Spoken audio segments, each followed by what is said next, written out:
إن الحمد لله نحمده ونستعينه ونستغفره ونعوذ بالله من شرور أنفسنا ومن سيئات أعمالنا من يهده الله فلا مضل له ومن يضلل فلا هادي له أشهد أن لا إله إلا الله وحده لا شريك له وأشهد أن محمدا عبده ورسوله اللهم صل وسلم وبارك على نبينا محمد وعلى آله وصحبه أجمعين.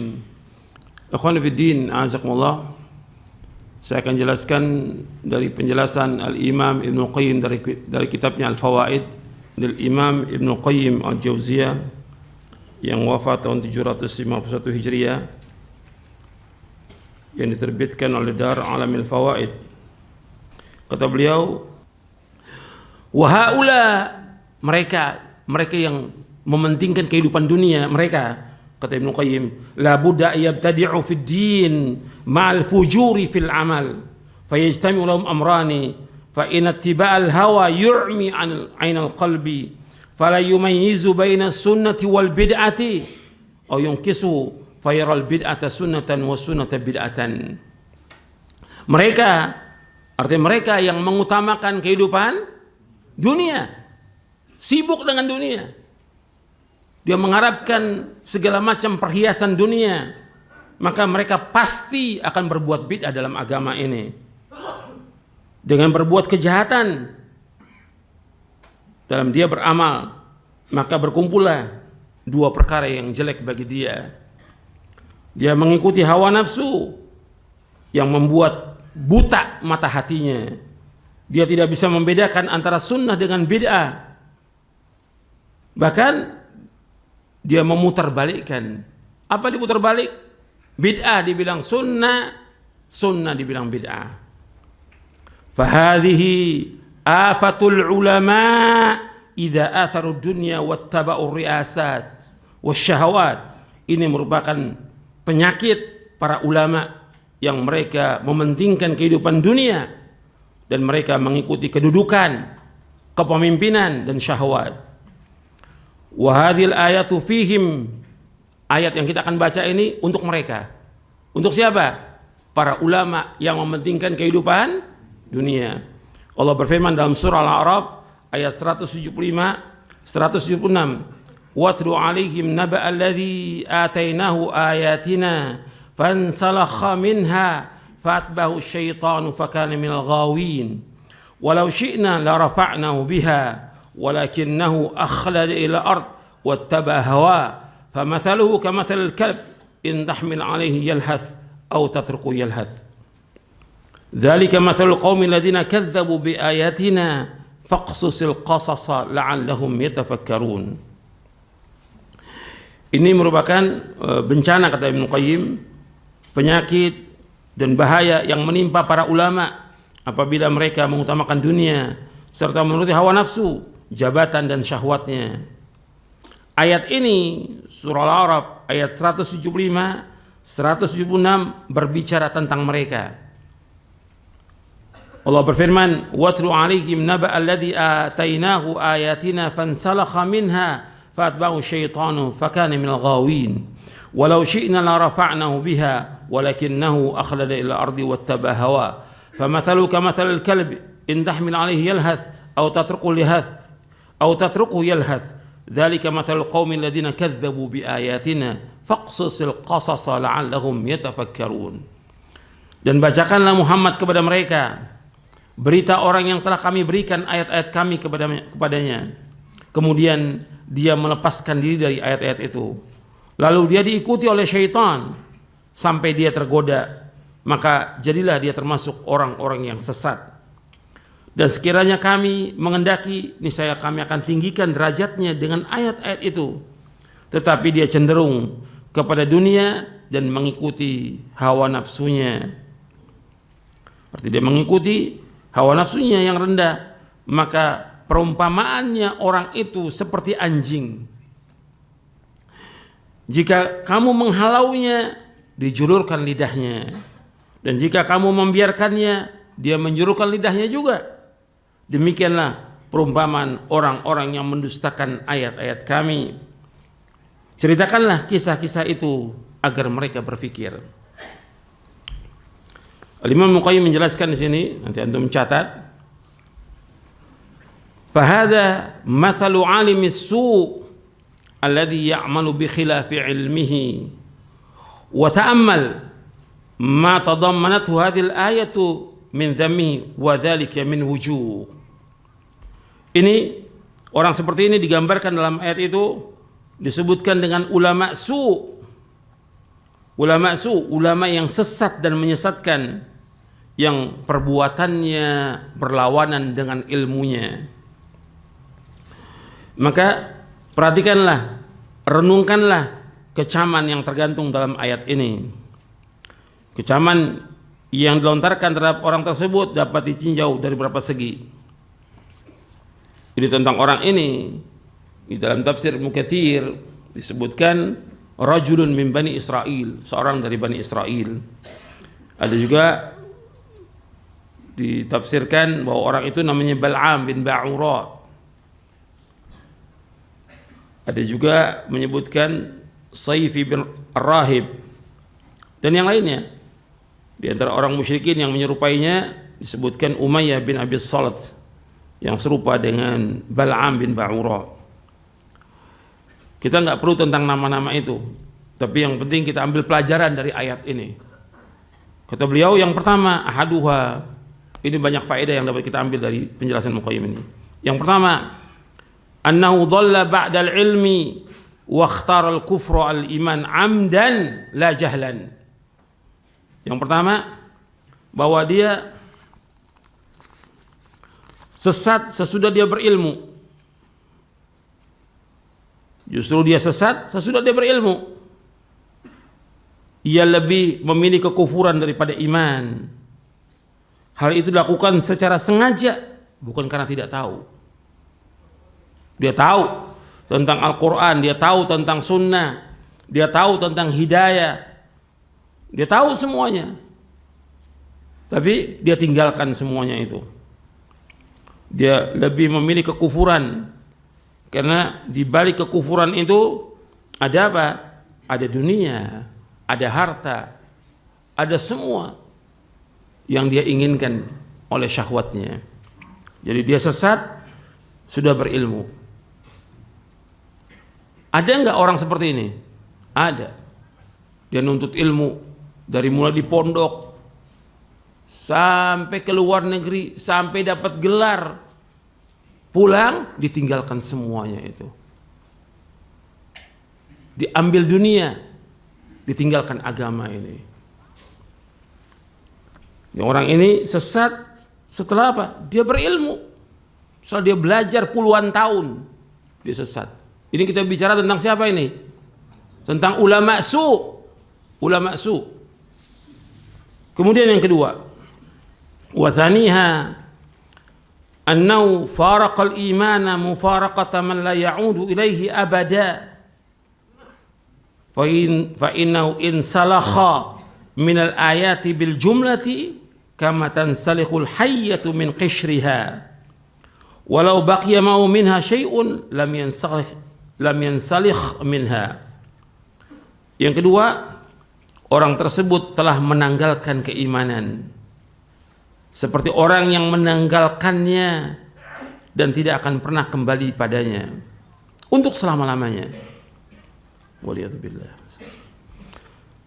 Sebab ia telah menanggalkan ayat-ayat Allah secara menyeluruh, sehingga ia seperti ular yang telah berganti kulit. Seandainya masih tersisa sedikit saja darinya, niscaya ia tidak akan dikatakan telah menanggalkannya. Allah menyebutkan dalam ayat ini, watlu alaihim naba alladhi atainahu ayatnya fansalakha minha. Harus ditanggalkan semua ini. Ilmu yang dia dapati dari Quran dan Sunnah ditanggalkan semua, dilepas semuanya. Seperti ular yang meninggalkan kulitnya, karena ular selalu berganti kulitnya, ditinggalkan. Seandainya masih tersisa sedikit saja, saya tidak akan dikatakan bahwa dia insalah, menanggalkannya. Ini yang kedua. Jadi dia tinggalkan iman itu. Udah ditinggalkan iman. Seperti yang sudah saya bicarakan tentang munafik. Itu perhatikan tuh. Ada pembicaraan saya 3 kali berkaitan dengan munafik itu. Dia tinggalkan semuanya iman itu untuk mendapatkan dunia.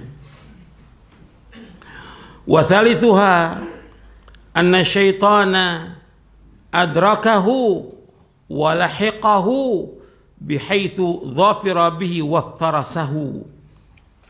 Walihada qala ta'ala fa'atba'u syaitanu wa lam yakul tabi'ahu fa inna fi ma'na fa'atba'ahu adrakahu wa lahiqahu wa huwa ablaghu min tabi'ahu lafzan wa ma'nan.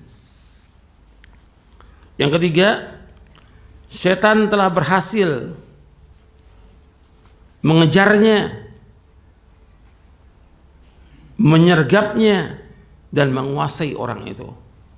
Setan itu telah berhasil untuk mengejarnya, kemudian menyergapnya dan menguasai orang tersebut. Artinya setan itu telah berhasil memangsanya dia, memangsanya dan menguasainya. Oleh karena itu Allah menyebutkan dengan kalimat fa'atba'u syaitan, lalu ia dijangkau oleh syaitan. Allah enggak sebutkan dengan fatabi'ahu, maka diikuti oleh syaitan. Bahwa kalimat itu menjangkau dan menjergap, bentuk kalimat tersebut lebih dalam daripada kalimat tabi'ahu, baik dari segi lafaz maupun dari segi makna.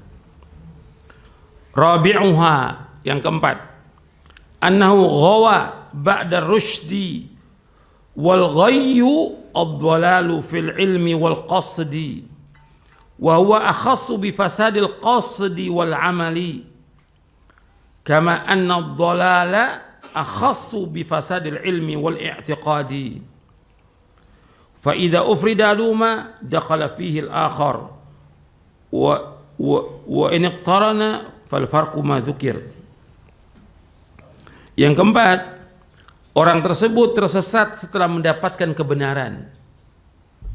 Orang tersesat setelah mendapatkan kebenaran. Seperti yang pertama, annahu dhalla ba'dal ilm. Dia sesat sesudah dia berilmu. Kata al-ghayyu, al-ghawin, orang sesat bermakna kesesatan dalam hal pengetahuan dan tujuan. Al-ghayyu ad-dhalalu fil ilmi wal qasd. Al-ghayyu ad-dhalalu fil ilmi wal qasd. Dhalal itu artinya kesesatan dalam ilmu dan tujuan. Artinya ilmunya dia sesat dan tujuannya juga sesat. Dan ini kata tersebut lebih dihususkan pada rusaknya tujuan dan cara dalam beramal. Sedangkan ad-dhalal lebih dihususkan pada makna rusaknya ilmu dan keyakinan.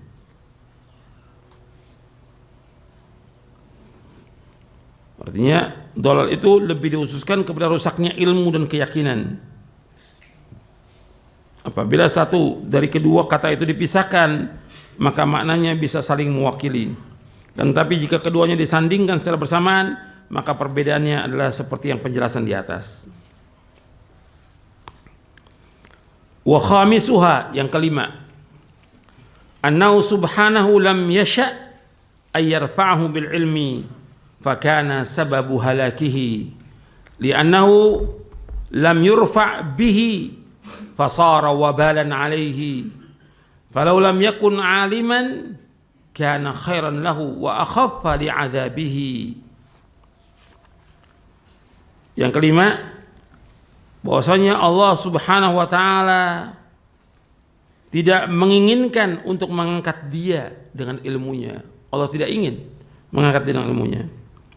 Maka ini merupakan sebab kebinasaannya.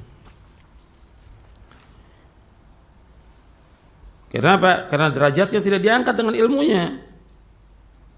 Dengan demikian, fasara wabalan alaih, maka ilmunya menjadi bencana bagi dia. Ilmunya menjadi bencana baginya. Falau lam yakun aliman lakana khairan lahu wa akhaffa li'adzabihi. Seandainya saja dia tidak berilmu, tentu keadaannya akan lebih baik dan adabnya pun lebih ringan. Jadi justru ilmunya sebagai bencana bagi dia. Waliyadzubillah, nasallallahu alaihi. Makanya ketika kita menuntut ilmu, betul-betul harus niatnya karena Allah SWT, ikhlas karena Allah, dan betul-betul kita ingin mengamalkan ilmu itu dalam kehidupan kita, dan juga mendakwakan kepada keluarga kita dan umat ini. Harus ikhlas. Secara nos, dalil bahwa orang yang belajar Quran dan Sunnah itu pasti diangkat derajatnya oleh Allah. Karena Allah berfirman demikian, yarfa'illahu alladhina amanu minkum waladina utul ilma darajat. Dalam surah Al-Mujadilah ayat 11. Bahwa Allah mengangkat orang beriman dan antara kalian dan orang berilmu berderajat. Kalau dia belajar Quran dan Sunnah mesti diangkat derajatnya. Tapi karena dia tamak kepada dunia, dihinakan oleh Allah SWT. Waliyadzubillah. Dihinakan. Ilmunya sebagai bencana bagi dia. Allah nggak angkat derajatnya dia, dan Allah azab, Allah siksa dia. Dan ini merupakan sebab kebinasaannya dia. Wasadisuha, yang keenam, annahu subhanahu wa ta'ala akhbara an khissati himmatihi wa annahu ikhtara al-asfal al-adna ala al-ashrafil a'la. Allah memberitahukan tentang kehinaan cita-cita orang tersebut. Allah memberitahukan tentang kehinaan cita-cita orang tersebut, dan bahwasanya ia lebih memilih sesuatu yang paling hina dan paling rendah daripada yang paling mulia dan paling tinggi. Yang dia pilih si ulama ini, ulama su ini, yaitu cita-citanya istilah orang yang paling rendah, milih dunia dengan seluruh fasilitasnya. Ini orang yang paling hina ini. Karena dunia rendah. Dikatakan dunia karena rendah dunia ini. Dikatakan dunia karena rendah. Dunia ini gak ada arti apa-apa. Dunia ini lebih jelek dari bangkai kambing, kata Rasulullah SAW. Dunia ini tidak ada harganya, meskipun hanya seberat sayap nyamuk. Kata Nabi SAW dalam hadis yang sahih yang diriwayatkan oleh Tirmidzi dan lainnya, "Lau kanatid dunya ta'dilu 'indallahi janaha ba'udatin ma saqa kafiran minha syarbata ma'in." Kalau seandainya dunia ini berharga meskipun hanya seberat sayap nyamuk, orang kafir enggak akan dikasih meskipun hanya seteguk air. Karena enggak ada harganya. Si ulama su ini, atau mungkin di bawah ulamanya deh, ustadznya atau dai-nya, dia lebih memilih kerendahan, harta, fasilitasnya, dunia, kedudukan, jabatan, dan segala macam sudah, daripada akhirat. Jadi Allah menjelaskan tentang cita-cita orang ini paling rendah sudah. Makanya kita berdoa kepada Allah apa yang sudah kita bahas. Wala taj'alid dunya akbar hammina wala mablagha ilmina. Ya Allah, jangan kau jadikan dunia sebagai puncak terbesar cita-cita kami. Jangan ya Allah. Jangan juga jadikan dunia sebagai puncak ilmu kami. Jangan. Itu doa yang saya suruh hafalkan kepada antum itu. Yang awalnya Allah maqsim lana min khasyatika ma tahulu bainana wa baina ma'asik, sampai akhir. Yang keenam, Allah mengabarkan bahwa orang ini cita-citanya sangat rendah. Orang beriman, puncak cita-cita yang tertinggi adalah akhirat, bukan dunia. Hidup apa adanya. Jangan tertipu dengan dunia. Allah mengatakan jangan tertipu dengan dunia. Allah menyebutkan demikian. Jadi kalau kita tertipu, maka kita akan rugi dan akan menyesal nantinya. Yang ketujuh, wasabi'uha anna ikhtiyarahu lil adna lam yakun an khatirin wa hadithi nafsin walakinahu kana an ikhladin ila al-ardi wa mailin bikulliyati ila ma huna. Orang tersebut memilih hal yang paling rendah itu bukan karena suara hati atau panggilan jiwa, bukan. Artinya bukan sesuatu yang terlintas dalam hatinya, bukan. orang tersebut memilih hal yang paling rendah itu bukan karena suara hati atau lintasan hati, melainkan karena ingin tetap kekal hidup di dunia dan ingin mewujudkan keinginannya untuk meraih segala kenikmatan yang ada di dalamnya. Orang tersebut memilih hal yang paling rendah itu bukan karena suara hati, bukan karena lintasan hati atau panggilan jiwa, bukan, melainkan karena ia ingin tetap kekal hidup di dunia dan dapat mewujudkan keinginannya untuk meraih segala kenikmatan yang ada di dalamnya. Antum bisa lihat orang yang kejar-kejaran masalah dunia ini luar biasa, dengan usahanya, dengan dagangnya, dengan partai politiknya, dengan semua. Dia ingin mencapai kedudukan, dia ingin kekal. Makanya Allah sebutkan dengan kalimat akhlada ilal ard. Dia kekal, dia ingin dunia ini selama-lamanya. Allah pakai kalimatnya akhlada ilal ard. Dia cenderung pada dunia. Artinya untuk menetapkan dirinya selama-lamanya. Dia kata Ibnu Qayyim, wa aslul ikhladi al-luzumu 'ala ad-dawam. Kana qila lazima al-mail al-ard. Wa min hadha yuqalu akhlada fulanun bil makan idza lazima al-iqamata bihi. Ikhlad al-ardi maksudnya dia kekal terus menerus, seolah-olah dikatakan bahwa dia sangat condong kepada dunia ini. Dia bertekad untuk selalu condong pada dunia. Maka ketika orang dikatakan fulan itu akhlada bil makan, artinya dia tetap di tempat itu, nggak mau pindah dia.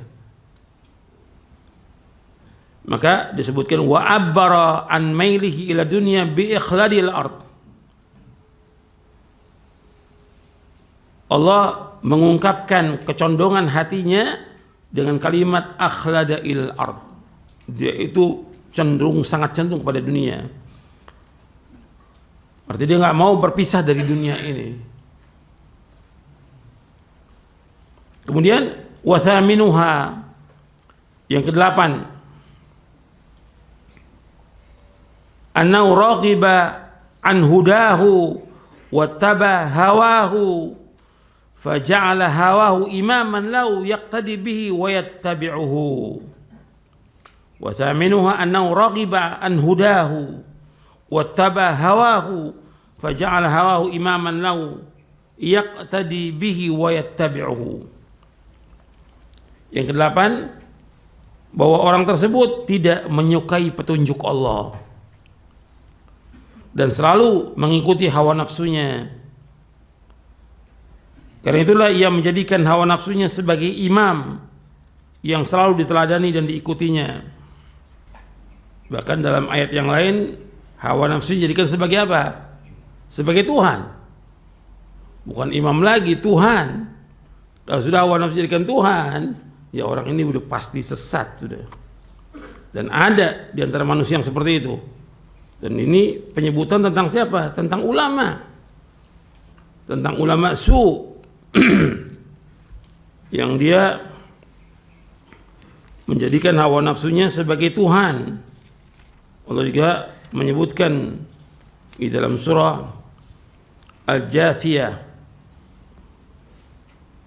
di ayat 23, dalam surah Al-Jathiyah ayat 23, afara'aita man ittakhadha ilahahu hawahu wa adallahu Allahu ala ilmin wa khatama ala sam'ihi wa qalbihi wa ja'ala ala basari gishawatan faman yahdihi min ba'dillah afala tadhakkarun.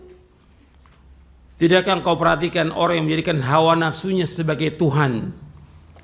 Allah sesatkan dia dengan ilmunya. Ini ada dua penafsiran. Allah sesatkan dia, yang Allah ketahui dia memang orang yang sesat.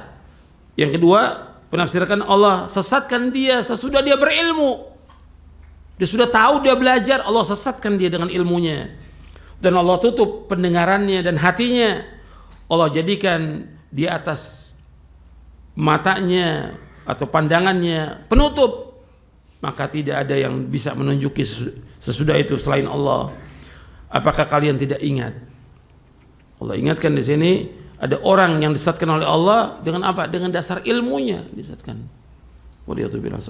Dia menjadikan hawa nafsunya sebagai apa di situ? Tuhan. Sebagai Tuhan. Sesat orang itu. Waliyatubillah.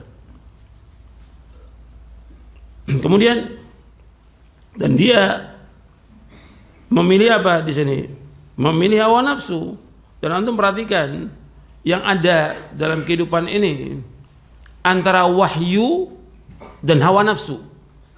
Antum perhatikan selalu Allah sebutkan dalam Al-Quran demikian, wahyu dan hawa nafsu.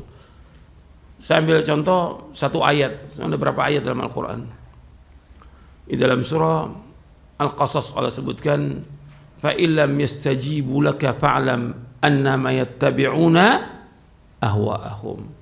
Apabila mereka tidak memenuhi panggilanmu, panggilan apa? Panggilan wahyu yang disampaikan oleh para anbiya war rusul alaihi wasallam, yang disampaikan oleh Rasulullah SAW, wahyu. Apabila mereka tidak mengikuti wahyu, ketahuilah bahwa mereka mengikuti apa? Hawa nafsunya. Antum lihat dalam surah Al-Qasas di ayat 50. Fa illam yastajibu laka fa'lam annama yattabi'una ahwa'ahum wa man adallu mimman ittaba'a hawa biqairi hudan min Allah. Innallaha la yahdil qawmal zalimin. Fa illam yastajibu laka fa'lam annama yattabi'una ahwa'ahum. Apabila mereka tidak mengikuti kamu Muhammad, tidak mau mengikuti wahyu yang disampaikan Nabi Muhammad SAW, fa'lam annama yattabi'una ahwa'ahum. Ketahuilah bahwa mereka mengikuti apa? Hawa nafsu.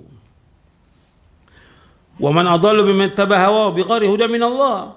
Dan tidak ada orang yang paling sesat melainkan orang yang mengikuti hawa nafsunya yang selain dari petunjuk dari Allah. Sesungguhnya innallaha la yahdil qaumal zalimin. Allah enggak menunjuki orang-orang yang zalim.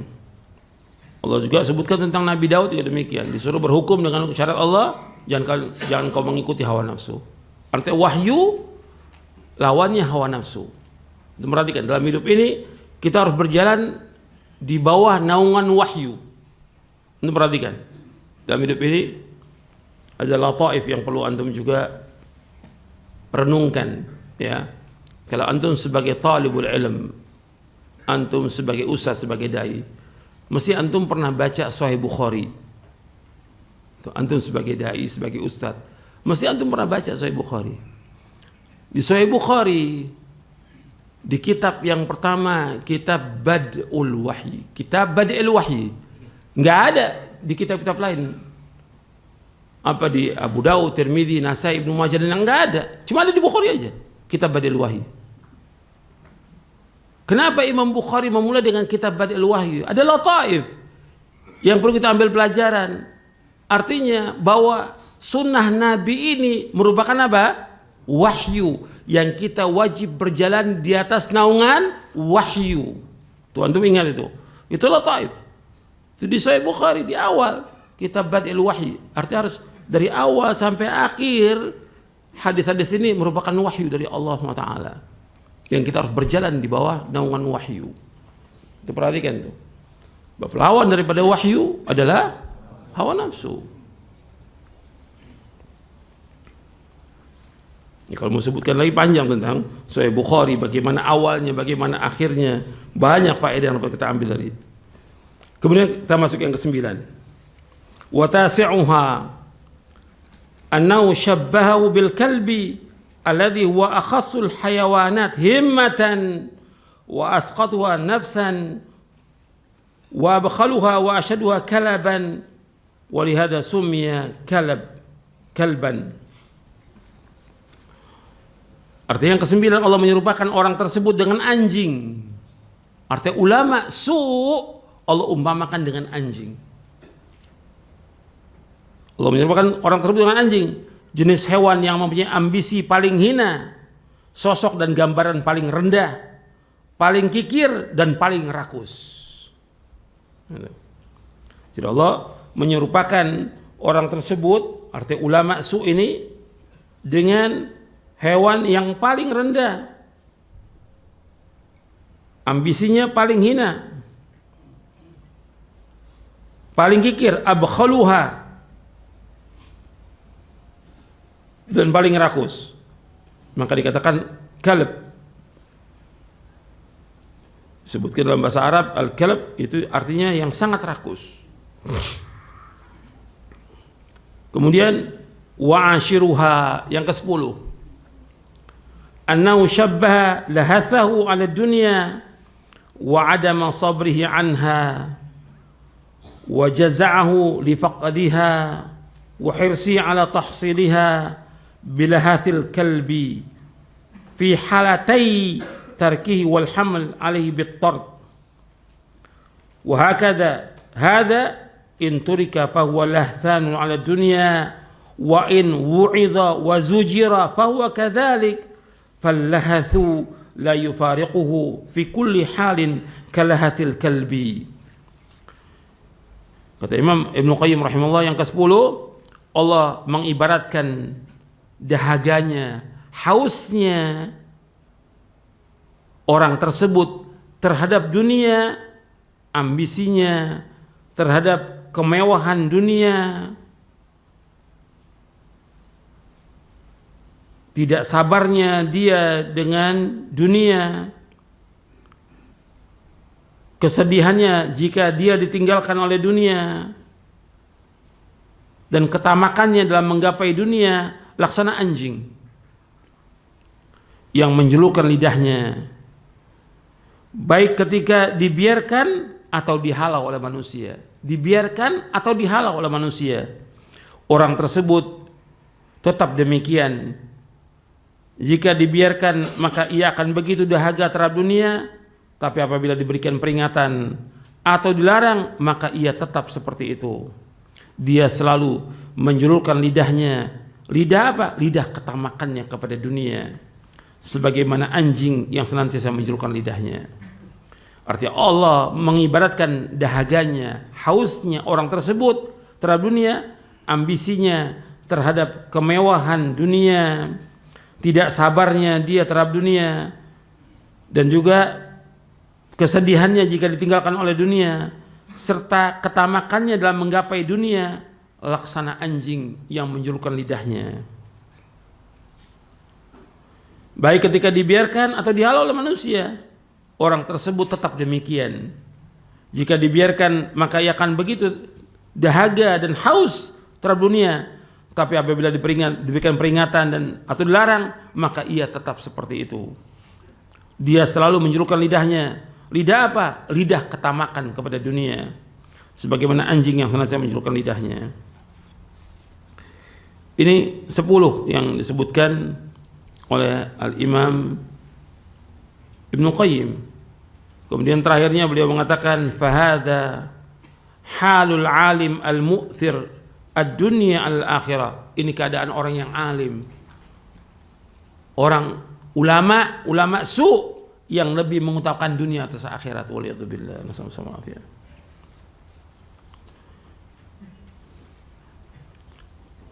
Adapun yang lain lagi, yaitu ada orang yang hamba yang jahil. Kalau ini alim, tapi ada orang yang ibadah tapi dia berpaling daripada ilmu, berpaling daripada hukum-hukumnya. Dua-duanya tidak boleh kita ikuti. Baik dia ahli ibadah karena dia nggak punya ilmu, atau orang alim yang tamak kepada dunia, nggak boleh kita ikuti. Maka dikatakan oleh Imam Sufyan bin Uyainah rahimahullah dan juga yang lainnya, ihdharu fitnatal alimil fajir wa fitnatal abidil jahil fa inna fitnatahuma fitnatun likulli maftunin. Karena itu Imam Sufyan bin Uyainah rahimahullah dan yang lainnya rahimahumullah mengatakan ihdharu fitnatal alimil fajir. Hati-hati fitnahnya orang yang alim tapi dia fajir. Dia tahu tentang ilmu, tentang Quran, Sunnah tahu dia, tapi jahat dia, jahat, dia fasik, bahkan sudah ada dalam hatinya sifat nifaq.